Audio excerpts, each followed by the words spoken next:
오늘 저는 여러분과 함께 믿으려고 해도 안 믿어질 때 어떻게 하느냐, 그 말씀을 가지고 은혜를 나누겠습니다. 성도들에게 믿음이란 굉장한 수수께끼입니다. 어떤 때는 확실히 믿어지고 할렐루야 이제 믿음에 도착했다고 생각하는데, 또 다른 때는 의심의 파도에 휩쓸려 심한 마음에 갈등을 느낄 때가 있습니다. 믿음의 갈등은 모든 사람들이 체험하는 것입니다. 더구나 염려, 근심, 고통이 다가올 때 그것을 해결하기 위해서 주님께 기도할 때 응답받은 것 같기도 하고 응답 안 받은 것 같기도 하고 하나님이 도와주실 것 같기도 하고 안 도와주실 것 같기도 하고 알쏭달쏭한 가운데 마음의 갈등을 느끼는 것입니다. 제가 서대문에서 목회할 때 금요 철야기도 때 모 대학교 대학생 한 사람이 안수기도 할 때 기도를 받았습니다. 예수 이름으로 병고침을 받으라, 아멘. 그러고 나은 사람 간증하니까 일어나서 나는 위궤양으로 불치의 병으로 고생을 하고 있는데 오늘 예배에 와서 기도를 받고 나았습니다. 그러면 아이고 안 믿어지네. 평생의 그 대학생의 부르짖음이 내 마음속에 충격으로 남아 있습니다. 정말 얼마나 솔직합니까?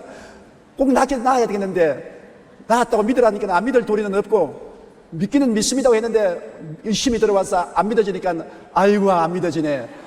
그게 우리 모든 사람들의 절박한 고백인 것입니다. 믿어지는 것 같기도 하고 안 믿어지는 것 같기도 하니 믿습니다. 아이고 안 믿어지네.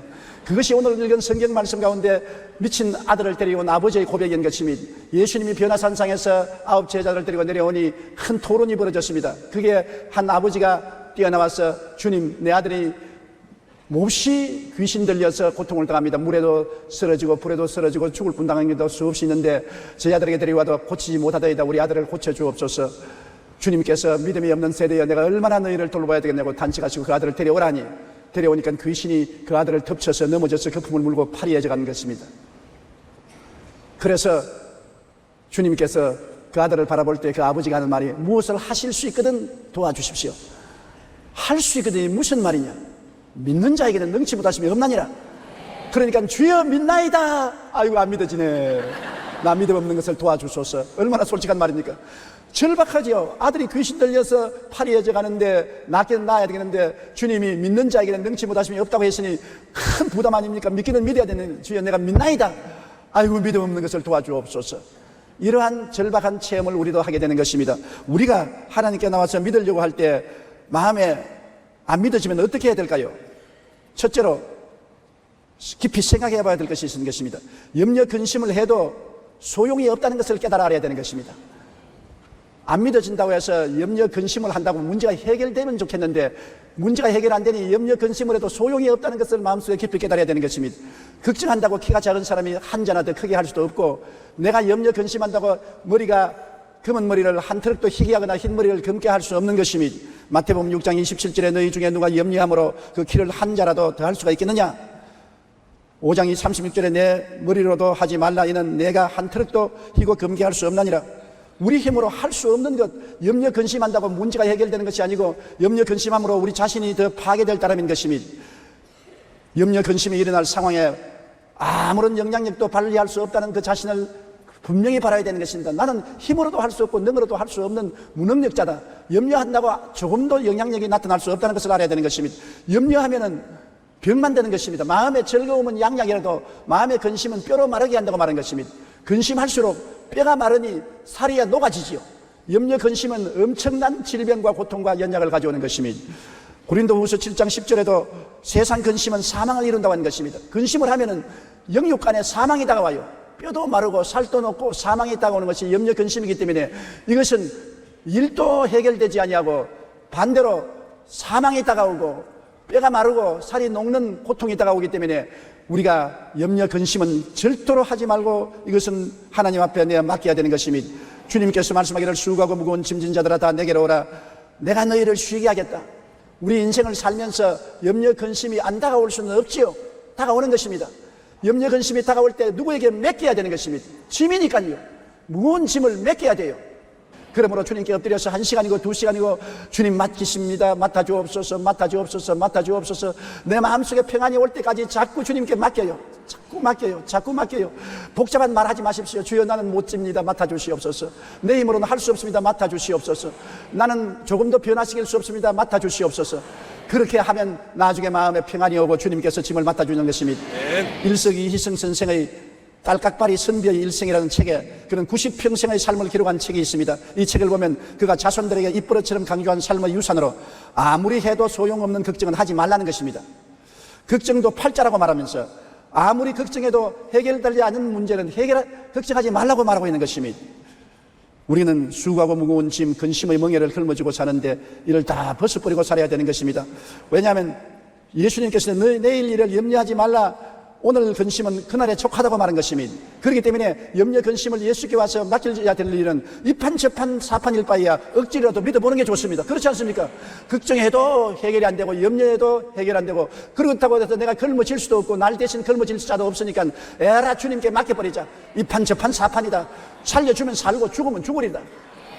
완전히 마음의 결단을 내리고 주님께 내가 맡겨버려야 되는 것입니다. 베드로전서 5장 7절에 너희 염려를 다 주께 맡기라.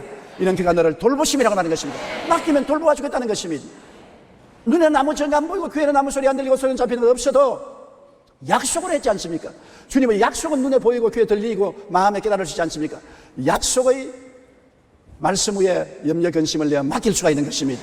빌립보 4장 6절로 7절에 아무것도 염려하지 말고 다만 모든 일에 기도와 간구로 너희 구할 것을 감사함으로 하나님께 아뢰라. 그리하면 모든 지각에 뛰어난 하나님의 평강이 그리스도 예수 안에서 너희 마음과 생각을 지키시리라. 보세요. 염려와 근심을 간절히 주님께 구하면 마음의 평안이 와서 마음의 생각과 모든 심사를 지켜주겠다는 것입니다. 평안이 올 때까지 기도해라. 맡아줄 자는 있다. 주님이 반드시 맡아준다. 진정으로 맡기느냐 안 맡기느냐를 주님 살피는 것이기 때문에 내가 간절히 기도해서 주님께 진정으로 맡기면 주님께서 맡아주고 그 대신 평안으로 우리 마음속을 채워주신다는 것입니다. 그렇기 때문에 예수 믿는 사람이 얼마나 큰 축복인지 말로 다 할 수가 없습니다. 잔 윌턴이라는 사람은 되는 대로 인생을 살아온 사람입니다. 어느 것 하나 오랫동안 집중하는 법이 없고 여기저기 기웃거리며 방랑 생활을 하고 거르지 생활을 했던 것입니다.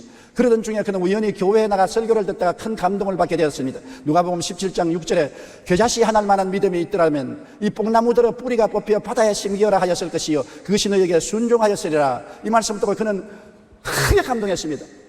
야, 겨자씨 하나만 있으면 뽕나무들어 뽑혀 바다에 던지라고 하는데 나는 못한다 안 된다 할 수 없다고 그러지 생활을 할 필요가 없구나. 그래서 이리저리 친구에 부탁을 해서 겨자씨 하나를 구했어요. 그걸 갖다가 조그마한 유리병에 넣어서 가슴에 품었습니다. 그러고 난 다음 아침에도 일어나서 겨자씨를 보고 요만한 믿음이 내게 있지 않느냐. 저녁에도 잘 때 그것을 내보고서 야, 겨자씨만한 요 믿음이 내게 있지 않느냐. 그래서 그는 그 겨자씨만한 믿음이 있다고 생각하고 난 다음에 할 수 있다, 하면 된다, 해보자고 하는 것입니다. 내가 아무리 믿음이 없더라도 요 겨자씨만한 믿음은 있지 않느냐. 그러니 할 수 있다, 하면 된다, 해보자. 그러고 사업을 시작한 것이 여러 가지 시련과 환란이 다가올 때마다 그 병을 내놓고 들여다보고 요만한 믿음이 있으니까 이 환란도 지나간다, 이 문제도 해결된다, 믿습니다. 그리고 오뚜기처럼 일어나곤 했습니다. 나중에 크게 성공해서 큰 부자가 되었어요. 영국 여왕의 자기까지 얻었습니다. 그리고 71세 은퇴하면서 그가 말한 길을 내가 오늘 이렇게 된 것은 어려울 때마다 겨자씨를 보고 나는 겨자씨만한 믿음이 있기 때문에 문제는 해결되고 하나님의 역사는 일어난다고 확신해서 모든 난관을 이기고 마음의 평안을 가지고 승리할 수 있었다고 말한 것입니다. 믿는 자에게는 능치 못하심이 없다고 말한 것입니다. 주님이 할 수 있거든요. 무슨 말이냐. 믿는 자에게는 능치 못하심이 없나니라. 그런데 여러분, 아이고 나는 믿음이 없습니다. 겨자씨를 보세요. 겨자씨 얼마나 적습니까? 나도 겨자씨 때문에 큰 위로를 받은 것은 서대문에 있을 때 중동에서 온 친구 한 사람이 겨자씨를 좀 갖다 주어서 너무나 겨자씨가 적기 때문에 내가 성도들에게 보여주려고 새벽 기도에 나가서 성경책 위에 펼쳐놓고 지나오면서 보라고 했는데 쭉 성도들이 줄을 서서 성경에 펼쳐놓은 겨자씨를 보는데 할머니 한 분이 가까이 와서 목사님 안 보이는데요. 가까이 와서 보니까 그래도 안 보이는데 뭐 그런 이바람에 다 날아가 버렸어요. 얼마나 마음에 화가 나는지. 왜 겨자씨 구경을 시키려는데 너무 가까이 와서 말을 해서 바람에다 날아가게 하느냐. 뒤에 사람들도 불평을 하는데 그때 성령이 내게 깨닫게 한 것입니다. 봐라, 할머니 입바람에도 날아가는 겨자씨가 얼마나 적으냐. 그만한 믿음만 있으면 오케이다. 무슨 태산 많은 믿음을 원하지 말아라. 겨자씨만한 믿음이 너가 가지고 있지 않느냐. 있는 것을 없다고 말하기 때문에 문제지, 있는 것을 있다고 말하면 너는 믿음이 있는 사람이다. 따라 말씀해서 하나님이 각 사람에게 믿음을 분량대로 나누어 주셨으니 그러므로 여러분은 믿음이 있는데 자꾸 없다고 생각하니까 그게 문제라고. 큰 믿음을 기대하지 마십시오. 주님이 언제 큰 믿음을 가지라 했는 것입니까? 겨자씨 하나일 만한 믿음을 가지라 했는 것입니다. 겨자씨는 다 가지고 있는 그만한 믿음인 것입니다. 그것을 인정하고 내가 있다고 확신하고 일어나면 믿음으로 기도하고 하나님께 짐을 맡기고 긍정적이고 적극적으로 살아갈 수 있습니다. 여러분의 문제는 해결될 수 있는 것입니다. 여러분은 일을 해낼 수가 있습니다. 왜? 믿기 때문인 것입니다. 성경은 뭐라고 말합니까? 내 믿은 대로 될지어다. 내가 믿고 있으면서 그대로 될 것인데 왜 환난을 당하면 믿음을 포기해버리고 마는 것입니까? 여러분은 믿음의 사람입니다. 옆에 있는 분들에게 당신은 믿음의 사람입니다. 그렇게 말씀하십시오. 그러니 우리를 너무 값싸게 취급하면 안 됩니다. 여러분은 값싼 존재가 아니에요. 믿음의 사람들인 것입니다. 여러분 앞에 태산이 물러가는 것입니다. 하나님의 기적이 일어나는 것입니다. 할 수 있거든요. 무슨 말이냐? 믿는 자에게는 능치 못하심이 없다고 하신 대로 능치 못하심이 없는 하나님의 은총이 여러분에게 주어진 것을 믿으시기 바랍니다. 둘째로 여러분이 마음의 배수진을 쳐야 되는 것입니다. 믿을 때 자꾸 뒤를 돌아보면 안 돼요. 강을 건넜으면 다리를 불태워버려야 되는 것입니다. 다시 돌아갈 수 없는 여러분 행보를 만들어야 되는 것입니다. 믿었으면 끝까지 믿고 나가야 돼요. 믿다가 안 되면 36개를 나을 수 있다. 믿다가 안 되면 도망치자. 이렇게 되면 하나님이 너 엉터리 믿음을 가졌다고 말하는 것입니다. 아예 살든지 죽든지 흥하든지 망하든지 믿습니다. 그렇게 마음의 각오를 해야 되는 것입니다. 다니엘서 3장 16절로 18절에는 사드락과 메삭과 아벳느고 이야기가 있습니다. 유다 청년들인데 바벨론에 가서 포로가 되어서 특별 교육을 받고 바벨론도의 지사들이 된 것입니다. 느부갓네살이 두로 광야에 자기 신상을 금으로 만들어 놓고 모든 문무객관으로 하여금 다 와서 제막식에 와서 절을 하라고 했는 것입니다. 그런데 사드락과 메삭과 아벳느고는 유대인이라 절하지 않았었습니다. 그 결과로 큰 환난에 처하게 된 것입니다. 고발을 당해서 느부갓네살 앞에 잡혀와서 그는 이렇게 대답한 것입니다. 사드락과 메삭과 아벳느고가 왕에게 대답하여 이르되 느부갓네살이여 우리가 이 일에 대하여 왕에게 대답할 필요가 없나이다. 왕이여 우리가 섬기는 하나님이 계신다면은 우리를 맹렬히 타는 풀무불 가운데서 능히 건져내시겠고 왕의 손에서도 건져내시리이다. 그렇게 아니하실지라도 왕이여 우리가 왕의 신들을 섬기지도 아니하고 왕이 세우신 금신상에 절하지도 아니할 줄 아옵소서. 왕이 너 우상에 절하지 아니하면 불풀무불 가운데 던져서 태워 죽이겠다. 왕이여 하나님이 살아 계신다면 아무리 우리를 불풀무 가운데 던져도 건져내기니와 안 그래 해줄지라도 우리는 우상에 절 안 하지 않겠다. 아유 배수진을 친 것입니다. 물론 하나님이 건져주실 줄 우리는 믿습니다. 안 건져주셔도 우리는 우상에 절하지 않습니다. 죽으면 죽으리다. 그러니까 느부갓네살이 화가 나서 불풀무불 가운데 사드락과 메삭과 아벳느고를 던져 넣었을 때 제 네 번째 사람 하나님의 아들이 나타나서 불의 세력을 멸하고 그들을 건져주신 것입니다. 이와 같은 믿음이 있으면 오늘날 또 하나님이 현장에 나타나시는 것입니다. 오늘날 사람들은 믿다가 안 되면 뒤로 도망치고 물러가기 때문에 하나님이 기뻐하지 않습니다. 성경에는 뒤로 물러가면 내 마음이 저를 기뻐하지 아니하라는 것입니다.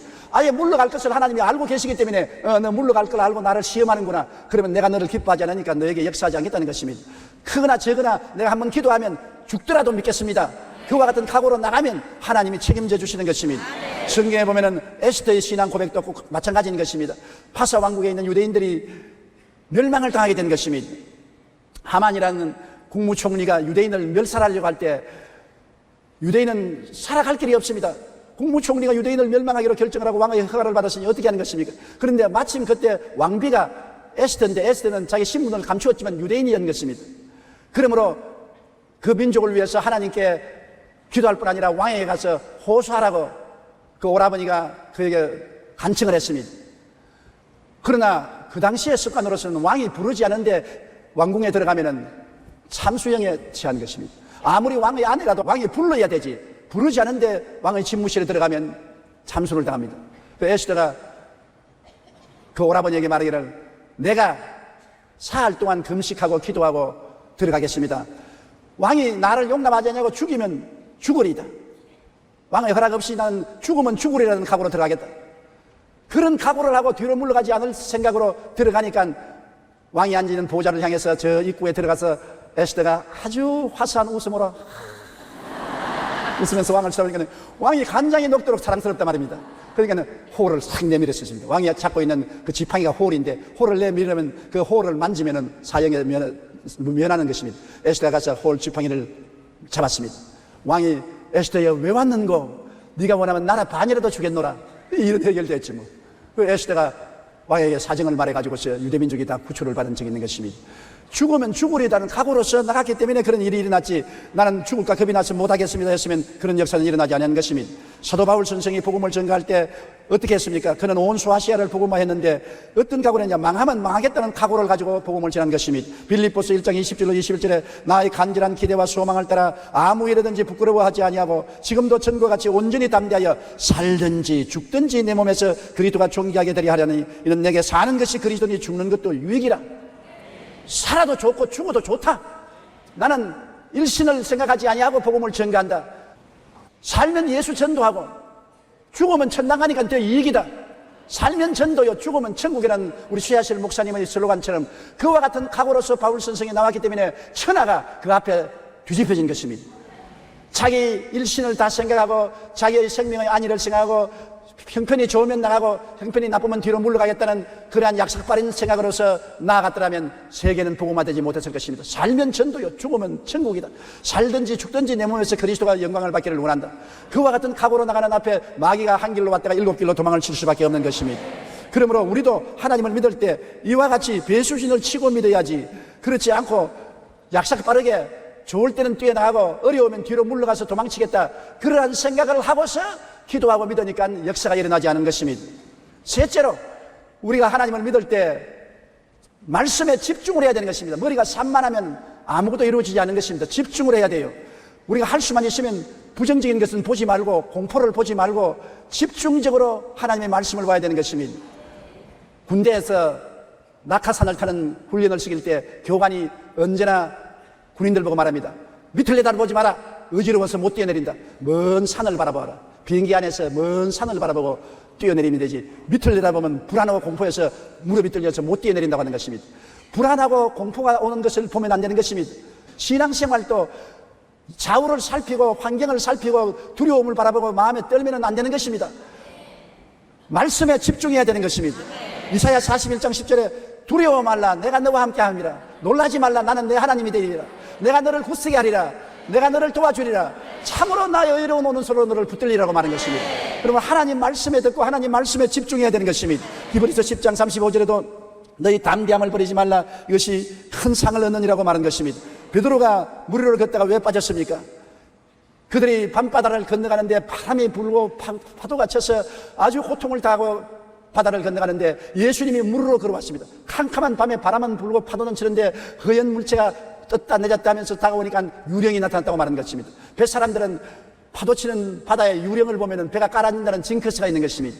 이제 배가 깔아진 줄 알고 제 아들이 다 아비규환에 대해 고함을 쳤을 때 예수님이 내니 두려워 말라. 그러니까 베드로가 주님이 있으면 나로 물으로 걸어오게 하소서. 나는 베드로를 존경합니다. 나 같으면 말 못해요. 그 캄캄한 밤에 파도가 치고 바람이 부는데 주님이 아니고 진짜 유령이었다면 물에 빠져서 죽었지 뭐 별 돌이 있나. 그런데도 베드로는 용감한 것입니다. 믿음이란 모험이기 때문에 용감해야 되는 것입니다. 창조적인 용기를 가지고 나가야 되는 것입니다. 두려움을 누르고 환경을 이길 수 있는 용기가 있어야 되는 것입니다. 그러니까 예수님이 오라 그렇게 말씀했습니다. 베드로는 예수님을 바라보고 물 위로 뛰어 들어갔습니다. 그러자 물이 얼음같이 단단해졌어요. 베드로가 쩌벅쩌벅 물 위로 걸어갑니다. 예수님을 바라보고 그 말씀을 기억하고 집중하여 갈 때는 물 위로 걸어갔습니다. 그러다가 갑자기 바람이 확 불면서 물보라가 얼굴을 치는 바람에 파도를 바라보고 캄캄한 밤을 바라봤었습니다. 옷자락이 바람에 휘말리는 것을 보았었습니다. 그러자 마음에 공포심이 일어난 것입니다. 예수님은 온데간데 없고 바람과 파도를 바라보고 사람이 어떻게 물을 걷느냐, 이거 내가 잘못했구나, 이제 죽었다. 공포가 들어오자 말자 물에 빠지기 시작한 것입니다. 물에 빠지면서 주여 내가 죽나이다, 나를 도와주소서. 예수님이 와서 베드로를 붙잡았어요. 이렇게 있으면서 믿음이 적은 자여 왜 의심하였느냐고 건져주신 것입니다. 의심을 하면은 물에 빠집니다. 의심을 안 하려니까 주님을 집중적으로 바라보고 말씀을 바라봐야 되는 것입니다. 이 세상에 우리가 사는 동안에 의심할 수 있는 환경이 언제나 다가오는 것입니다. 바람과 파도가 끊임없이 다가와요. 수없이 바람이 불어오고 파도가 채우고 너는 이제 죽었다, 너는 망했다, 너는 할 수 없다, 이러한 암시가 마음속에 끊임없이 다가옵니다. 그런 것을 바라보고 거기에 귀를 기울이고 집중하면 의심이 들어오고 불안과 공포가 들어오면 낭패를 당하는 것입니다. 내 두려워하는 것이 내게 미쳤고 내 무서워하는 것이 내 몸에 미쳤구나 하고 욥은 말하는 것입니다. 여러분이 두려워하거나 무서워하면 그 대상이 여러분에게 다가오게 되는 것입니다. 성경에는 두려우면 형벌이 따른다고 하는 것입니다. 두려워하면 그 대가로서 형벌이 따라와서 두려워하는 그것이 이루어지는 것입니다. 가난을 두려워하면 가난이 다가오고 병을 두려워하면 병이 다가오고 원수를 두려워하면 원수에게 지는 것입니다. 강하고 담대하게 믿음으로 나가면 모든 것을 이길 수가 있는 것입니다. 그러므로 두려움은 항상 우리 주위 다가오는 것입니다. 바람과 파도처럼 여러분에게 마귀는 와서 속삭이고 협박 공갈을 하고 환경을 바라보게 해서 마음의 공포심이 일어나고 이성을 잃어버리고 두려움에 사로잡혀서 벌벌 떨게 만드는 것입니다. 이것이 마귀의 수작인 것입니다. 그럴 때마다 하나님의 말씀을 생각하고 하나님을 바라보고 예수님께 의지해야 되는 것입니다. 그러면 두려움은 떠나가고 여러분께서 믿음을 능력에 설 수 있는 것입니다. 하나님의 약속에 집중해야 되는 것입니다. 민수기 23장 19절에 하나님은 사람이 아니시라 거짓말을 하지 아니하시고 인생이 아니시니 후회가 없으시다. 어찌 그 말씀하신 바를 행하지 아니하시며 하신 말씀을 실행하지 아니하시랴. 사람은 거짓말쟁이요, 하도 거짓말을 많이 하고 많이 들었기 때문에 하나님도 거짓말쟁이인 줄 우리가 오해하는 것입니다. 사실 말이지 우리가 어린아이 때부터 지금까지 거짓말을 몇 만 번 듣고 몇 만 번 행했었습니다. 사람은 거의 다 거짓말쟁이고 또 거짓말을 하는 것입니다. 그렇기 때문에 하나님을 믿고도 이거 거짓말하는 것이 하나님이 참말을 하는 것이지, 또 마귀가 와서 하나님 거짓말이다 믿지 말라 그렇게 꾀는 것입니다. 그러나 하나님은 인생이 아니신지라 거짓이 없으시고 인자 아니신지라 시건치 아니하는 것입니다. 하나님은 참인 것입니다. 진리인 것입니다. 그러므로 하나님 말씀에 집중해야 되는 것입니다. 저 하늘이 무너지고 이 땅이 꺼져도 나 입에서 나오는 말은 1.1핵도 변하지 않는다고 말하는 것입니다. 말씀을 우리가 받아들이고 묵상하고 말씀 위에 서야 되는 것입니다.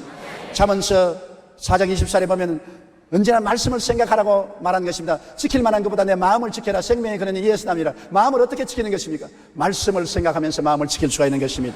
말씀은 흔들리지 않는 것입니다. 말씀을 떠나면 여러분 마음이 흔들리는 것입니다. 그리고 항상 마음속에 꿈을 꾸십시오. 빌립보 2장 13절에 너희 안에서 행하시는 이는 하나님이시니 자기의 기쁘신 뜻을 위하여 너에게 소원을 두고 행하여 하시나니.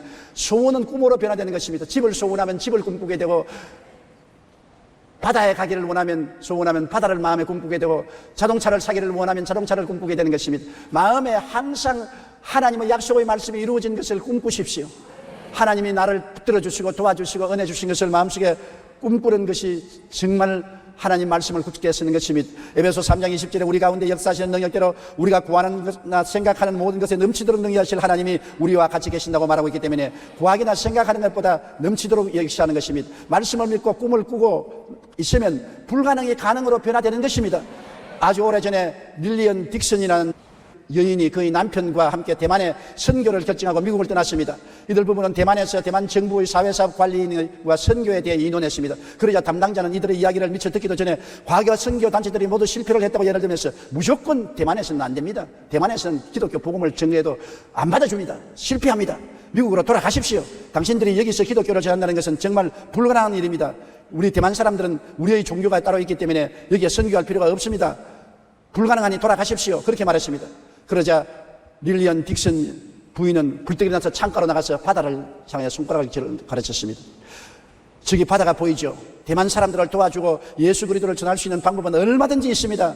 마치 저 바닷물을 한 양동이씩 퍼내는 것처럼 어렵긴 해도 불가능하지는 않습니다. 바닷물을 퍼내는 심정으로 우리는 복음을 전할 것입니다. 그러니까 그 남편이 곁에 있다가 하는 말이, 여보, 일어나서 빨리 복음 전하러 갑시다. 일어날 필요 없습니다. 그들은 하나님이 보내셨다는 확신을 가지고 믿음과 꿈을 가졌습니다. 아무리 안 된다 해도 대만에 복음을 전가할 수 있다는 꿈을 가지고서 대만에서 50년 넘게 선교 사역을 했는데 학교와 병원, 교회 등을 5,000 개나 짓게 된 것입니다. 안 된다는 것이 된 것입니다. 믿고 꿈을 꾼 결과로 꿈꾼 대로 된 것인 것입니다. 여러분이 믿고 꿈을 꾸면은 그 꿈꾼 대로 이루어지는 것입니다. 환경을 바라보면 꿈을 못 꿉니다. 환경을 바라보면 두려움이 들어와서 모든 꿈을 포기하게 되지요. 아무 눈에 전가 안 보이고 아무 귀에 들리는 것이 없고 내 앞길 칠흑같이 어두워도 믿고 꿈을 꾸십시오. 아멘. 꿈이 여러분 운명과 환경을 변화시키는 기적을 베풀어 주는 것입니다. 하나님의 약속을 잡고 꿈꾸고 나아갈 때 이처럼 놀라운 역사가 일어나는 것입니다. 마태복음 15장 28절에서 이방인의 믿음에 대해서 예수님은 내 믿음이 크도다, 내 소원대로 되라고 말씀하신 것입니다. 하나님의 약속에 집중하고 생각하고 꿈꾸며 믿고 선포할 때 놀라운 역사가 일어나게 되는 것입니다. 우리는 마음속에 한번 믿었으면 믿음을 굳게 잡고 흔들리지 말아야 되는 것입니다. 예수님께서 이르시되 할 수 있거든이 무슨 말이냐? 믿는 자에게는 능하지 못한 일이 없느니라. 할 수 있다 없다 말하지 말라. 믿는 자에게는 능치 못하심이 없다. 안 믿으니까 안 되지. 믿으면 된다는 것입니다. 믿음이 없다고 생각하지 마십시오. 제가 전에 말한 것처럼 겨자씨 하나를 만한 믿음은 있습니다. 나도 빠른 시일 내에 겨자씨 하나를 조만 유리병에 담아서 포켓에 넣고 다닐 작정입니다. 내가 50년 동안 목회했지만은 지금도 마귀가 와서 안 된다, 너 믿음이 약하다, 정말 내가 믿느냐 의심이 생길 때가 오는 것입니다. 겨자씨 하나 나는 믿음은 있거든. 그러면 겨자씨 보고 나는 요만한 믿음은 있다. 요만한 믿음만 있으면 충분하다. 더 큰 믿음이 필요 없다. 그러고 나갈 수 있게 하기 위해서 그렇게 하려고 합니다. 여러분도 필요하면 겨자씨 하나를 구해가지고서 병에 담고 다니십시오. 그것을 보고 믿음을 얻게 되시기를 바랍니다. 마가복음 11장 24절에도 그러므로 내가 너에게 말하니 무엇인지 기도하고 구한 것은 받은 줄로 믿으라. 그리하면 너에게 그대로 되리라고 말한 것입니다. 빌리 그라함 목사가 집회를 하는데 어떤 사람이 이런 질문을 했습니다. 목사님은 장차 올 미래에 대하여 많은 설교를 했는데 그렇다면 목사님의 장래를 압니까? 그래서 빌리 그라함 말씀입니다. 나는 내 장래에 어떤 일이 날지 전혀 모릅니다. 그런데 어떻게 세계가 역사가 어떻게 될지 장래 일을 그렇게 담대히 말합니까? 나는 내 장래 일은 몰라도 장래를 붙잡고 있는 그분을 알고 있는 것입니다. 하나님이 내 장래를 좌우하시는 것인데 그 하나님이 내 아버지인 것을 알고 있습니다. 그러므로 걱정하지 않고 맡겨놓습니다. 여러분, 우리 장래 일은 하나님의 손에 있기 때문에 하나님께 맡기고 믿기만 하십시오. 믿기만 하십시오. 믿고 꿈을 꾸시십시오. 장래는 하나님이 보장해 주시는 것입니다. 미래가 여러분의 힘으로 붙잡아지는 것이 아닌 것입니다. 하나님이 붙잡고 계신다는 것을 알아야 되는 것입니다. 그리고 여러분의 믿고 마음속에 생각하고 꿈꾼 것을 입으로 늘 긍정적으로 말하십시오. 부정적으로 말하면 나라가 망하고 개인도 망합니다. 우리 한국 사회는 너무나 부정적인 말을 좋아합니다. 긍정적인 말은 안 하려고 하는 것입니다. 텔레비전을 틀어보십시오. 거의 말하는 것은 부정적인 말을 하는 것입니다.